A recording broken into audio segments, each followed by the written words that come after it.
Capítulo 2. El proceso del intercambio. 103. Las mercancías no pueden ir por sí solas al mercado ni intercambiarse ellas mismas. Tenemos, pues, que volver la mirada hacia sus custodios, los poseedores de mercancías. Las mercancías son cosas y, por tanto, no oponen resistencia al hombre.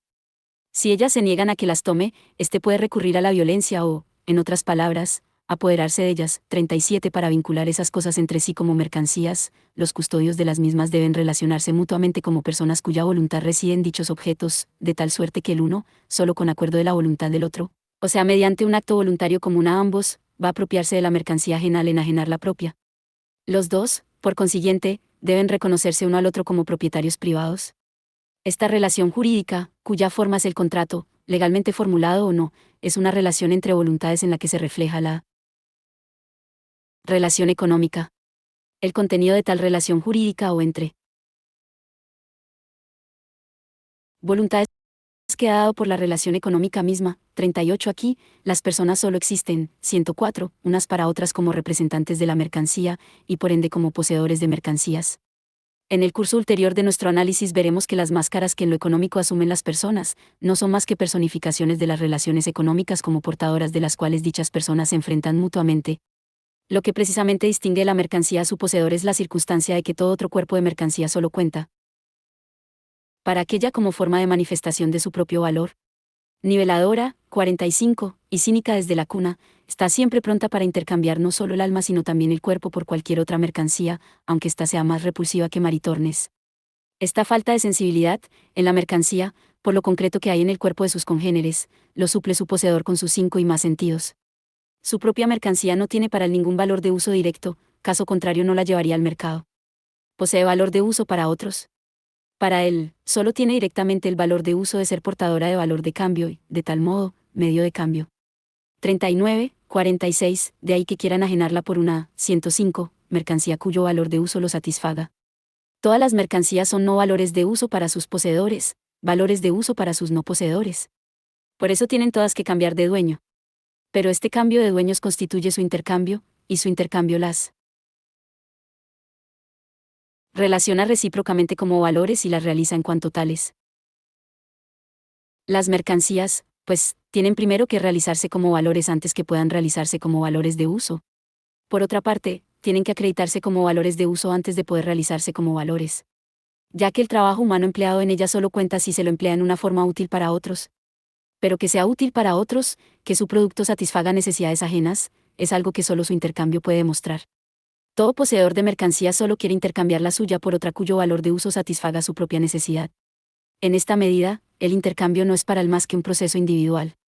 Por otra parte, quiere realizar su mercancía como valor, y por ende convertirla en cualquier otra mercancía que sea de su agrado y valga lo mismo, siendo indiferente que su propia mercancía tenga para el poseedor de la otra valor de uso o carezca de éste. En esa medida el intercambio es para él un proceso social general. Pero el mismo proceso no puede ser a un mismo tiempo, para todos los poseedores de mercancías, exclusivamente individual y a la vez exclusivamente social general. Si examinamos el punto más de cerca, veremos que a todo poseedor de mercancías toda mercancía ajena se le presenta como equivalente particular de la suya, y esta como equivalente general de todas las demás. Pero como esto se aplica igualmente a todos los poseedores de mercancías, ninguna de ellas es equivalente general y, en consecuencia, las mercancías no poseen una forma de valor relativa general en la que puedan equipararse los valores, compararse en cuanto a magnitudes de valor. Las mercancías, pues, en absoluto se enfrentan entre sí como mercancías, sino solamente como productos o valores de uso. En su perplejidad, nuestros poseedores de mercancías piensan como Fausto. En el principio era la acción. 47, de ahí que hayan actuado antes de haber pensado. Las leyes de la naturaleza inherente a las mercancías se confirman en el instinto natural de sus poseedores. Solo pueden relacionar entre sí sus mercancías en cuanto valores, y por 106, tanto solo en cuanto mercancías, al relacionarlas antitéticamente con otra mercancía cualquiera que haga las veces de equivalente general. Este es el resultado que se alcanzó en el análisis de la mercancía. Pero solo un acto social puede convertir a una mercancía determinada en equivalente general. Por eso la acción social de todas las demás mercancías aparta de las mismas una mercancía determinada, en las cuales todas ellas representan sus valores. La forma natural de esa mercancía se transforma por tanto en forma de equivalente socialmente vigente. Su carácter de ser equivalente general se convierte, a través del proceso social, en función específicamente social de la mercancía apartada. Es de este modo como se convierte en dinero. Ili unam concilium aventet virtutem et potestatem suam bestia tradunt. Et en ex posite marii iuti vendere, nisi quiave characterem iuti nomen bestiae, iuti. Numerum nomini seius. Apocalipsis. 48. Estos tienen un mismo propósito, y entregarán su poder y su autoridad a la bestia. Y que ninguno pudiese comprar ni vender, sino el que tuviese la marca o el nombre de la bestia, o el número de su nombre. Esa cristalización que es el dinero constituye un producto necesario del proceso de intercambio, en el cual se equiparan de manera efectiva y recíproca los diversos productos del trabajo y por consiguiente se transforman realmente en mercancías. La expansión y profundización históricas del intercambio desarrollan la antítesis, latente en la naturaleza de la mercancía, entre valor de uso y valor. La necesidad de dar una expresión exterior a esa antítesis, con vistas al intercambio, contribuye a que se establezca una forma autónoma del valor mercantil, y no reposa ni ceja hasta que se alcanza definitivamente la misma mediante el desdoblamiento de la mercancía en mercancía y dinero. Por consiguiente, en la misma medida en que se consuma la transformación de los productos del trabajo en mercancías, se lleva a cabo la transformación de la mercancía en dinero. 107. El intercambio directo de productos reviste por una parte la forma de la expresión simple del valor, pero por otra parte no llega aún a revestirla. Dicha forma era, X mercancía igual a Y mercancía B. La forma del intercambio directo de productos es, X objeto para el uso A igual a Y objeto para el uso B. 41. Aquí, las cosas A y B no son mercancías con anterioridad al intercambio, sino que solo se transforman en tales gracias precisamente al mismo. El primer modo en que un objeto para el uso, potencialmente, llega a ser valor de cambio es su existencia como no valor de uso, como cantidad de valor de uso que rebasa las necesidades inmediatas de su poseedor. Las cosas, en sí y para sí, son ajenas al hombre y por ende enajenables. Para que esta enajenación sea recíproca, los hombres no necesitan más que enfrentarse implícitamente como propietarios privados de esas cosas enajenables, enfrentándose, precisamente por eso, como personas independientes entre sí. Tal relación de ajenidad recíproca, sin embargo, no existe para los miembros de una entidad comunitaria de origen natural, ya tenga la forma de una familia patriarcal, de una comunidad índica antigua, de un estado inca, etc. El intercambio de mercancías comienza donde terminan las entidades comunitarias, en sus puntos de contacto con otras entidades comunitarias o con miembros de estas. Pero no bien las cosas devienen mercancías en la vida exterior, también se vuelven tales, por reacción, en la vida interna de la comunidad. La proporción cuantitativa de su intercambio es, en un principio, completamente fortuita. Si las cosas son intercambiables, ello se debe al acto de voluntad por el que sus poseedores resuelven enajenarlas recíprocamente. Aún así se consolida, de manera paulatina, la necesidad de objetos para el uso ajenos. La repetición constante del intercambio hace de él un proceso social regular. Con el paso del tiempo es forzoso que se produzca por lo menos una parte de los productos del trabajo, 108, con la intención de volcarlos en el intercambio. A partir de ese momento se reafirma, por una parte, la escisión entre la utilidad de las cosas para las necesidades inmediatas y su utilidad con vistas al intercambio. Su valor de uso se desliga de su valor de cambio. De otra parte, la proporción cuantitativa según la cual se intercambian, pasa a depender de su producción misma. La costumbre las fija como magnitudes de valor. En el intercambio directo de productos toda mercancía es directamente medio de cambio para su poseedor, y equivalente para su no poseedor, pero solo en la medida en que tenga valor de uso para él. Por tanto, el artículo que se cambia aún no ha adquirido una forma de valor independiente de su propio valor de uso o de la necesidad individual que experimentan los sujetos del intercambio. La necesidad de esta forma se desenvuelve a la par del número y variedad crecientes de las mercancías que entran al proceso de intercambio. El problema surge simultáneamente con los medios que permiten resolverlo. Nunca se efectúa un tráfico en el que los poseedores de mercancías intercambien sus artículos por otros, y los comparen con estos, sin que las diversas mercancías de los diversos poseedores de estas, se intercambien dentro de ese tráfico con una tercera mercancía, siempre la misma, y se comparen con ella en cuanto a valores. Dicha tercera mercancía, en la medida en que se convierte en equivalente de otras mercancías diversas, adopta directamente la forma de equivalente general o social, aunque dentro de límites estrechos. Esta forma de equivalente general brota y se desvanece con el contacto social momentáneo que le dio vida. Alternativa y fugazmente recae en esta mercancía o en la de más allá. Pero con el desarrollo del intercambio mercantil, se adhiere de manera firme y exclusiva a clases particulares de mercancías, o sea, cristaliza en la forma de dinero. ¿A qué clase de mercancías queda fijada es, en un comienzo, un hecho fortuito? Dos circunstancias, sin embargo, son en general las determinantes. La forma de dinero se adhiere o a los artículos de cambio más importantes provenientes del exterior, que de hecho son las formas naturales en que se manifiesta el valor de cambio de los productos locales, o al objeto para el uso que constituye el elemento principal de la propiedad local enajenable, como por ejemplo el ganado. Los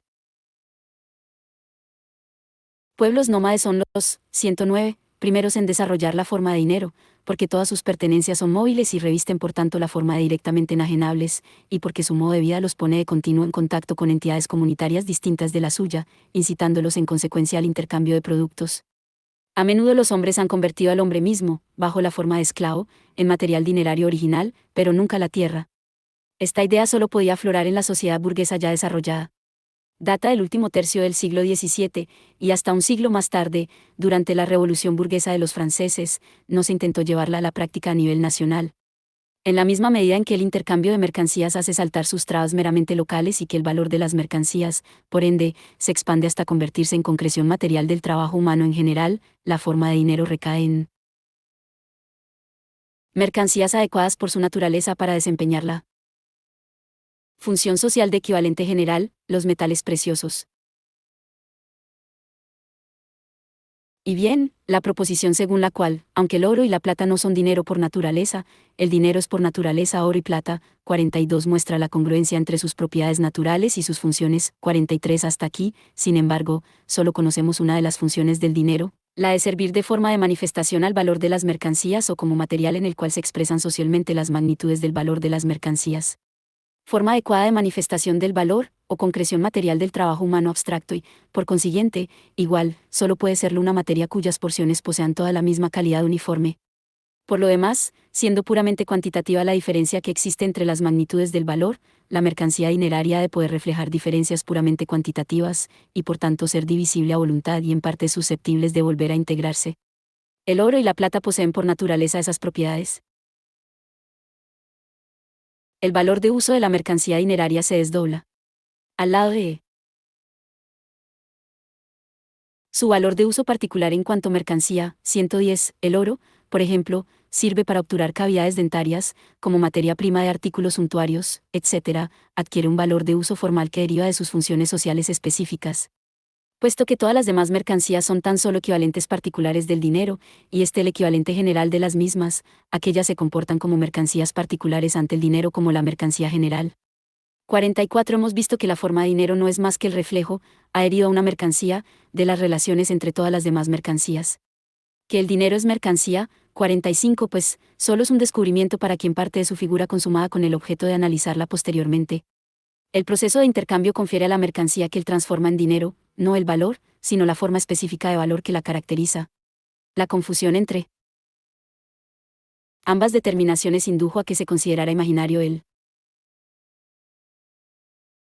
valor del oro y la plata, 46 Como en ciertas funciones, 111, se puede reemplazar el oro por simples signos, surgió el otro error, el de que el oro mismo sería un simple signo. No obstante, en esta concepción está implícita la vislumbre de que la forma del dinero es exterior a la cosa misma, y por tanto mera forma de manifestación de relaciones humanas ocultas detrás de ella. En este sentido toda mercancía sería un signo, porque en cuanto valor es solo envoltura objetiva del trabajo humano empleado en ella, 47, 49, pero cuando se sostiene que las características sociales que adoptan las cosas, o las características de cosas que asumen las determinaciones sociales del trabajo sobre la base de determinado modo de producción, son meros signos, se afirma a la vez que son producto arbitrario de la reflexión, 112, humana. Era este el modo favorito a que se recurría en el siglo XVIII para explicar aquellas formas enigmáticas de las relaciones humanas cuya génesis aún no se podía descifrar, despojándolas, por lo menos transitoriamente, de la apariencia de ajenidad. Observamos más arriba que la forma de equivalente adoptada por una mercancía no implica que su magnitud de valor esté cuantitativamente determinada. El hecho de que sepamos que el oro es dinero, y por tanto directamente intercambiable por cualquier otra mercancía, no significa que sepamos, por ejemplo, cuánto valen 10 libras de oro. Al igual que todas las mercancías, el dinero solo puede expresar su propia magnitud de valor relativamente, en otras mercancías. Su propio valor lo determina el tiempo de trabajo requerido para su producción y se expresa en la cantidad de toda otra mercancía en la que se haya solidificado el mismo tiempo de trabajo. 48. Esta fijación de su magnitud relativa de valor se verifica en su fuente de producción, por medio del trueque directo. No bien entra en la circulación como dinero, su valor ya está dado. Y si bien ya en los últimos decenios del siglo XVII, superada ampliamente la fase inicial en el análisis del dinero, se sabía que este último es mercancía, no se habían dado más que los primeros pasos. La dificultad no estriba en comprender que el dinero es mercancía, sino en cómo, por qué, por intermedio de que una mercancía es dinero. 49, 113. Veíamos que ya en la más simple expresión del valor, X mercancía igual a Y mercancía B, la cosa en la cual se representa la magnitud del valor de otra cosa parece poseer su forma de equivalente independientemente de esta relación, como propiedad natural de carácter social. Hemos analizado la consolidación de esa falsa apariencia. La misma llega a su plenitud cuando la forma de equivalente general se identifica con la forma natural de una clase particular de mercancías, cristalizándose así en la forma dineraria. Una mercancía no parece transformarse en dinero porque todas las demás mercancías representen en ella sus valores, sino que, a la inversa, éstas parecen representar en ella sus valores porque ella es dinero.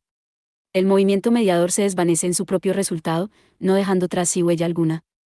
Las mercancías, sin que intervengan en el proceso, encuentran ya pronta su propia figura de valor como cuerpo de una mercancía existente al margen de ellas y a su lado. Estas cosas, el oro y la plata, tal como surgen de las entrañas de la tierra, son al propio tiempo la encarnación directa de todo trabajo humano. De ahí la magia del dinero. El comportamiento puramente atomístico de los hombres en su proceso social de producción, y por consiguiente la figura de cosa que reviste en sus propias relaciones de producción, figura que no depende de su control, de sus acciones individuales conscientes, se manifiesta ante todo en que los productos de su trabajo adoptan en general la forma de mercancías. El enigma que encierra el fetiche del dinero no es más, pues, que el enigma, ahora visible y deslumbrante, que encierra el fetiche de la mercancía.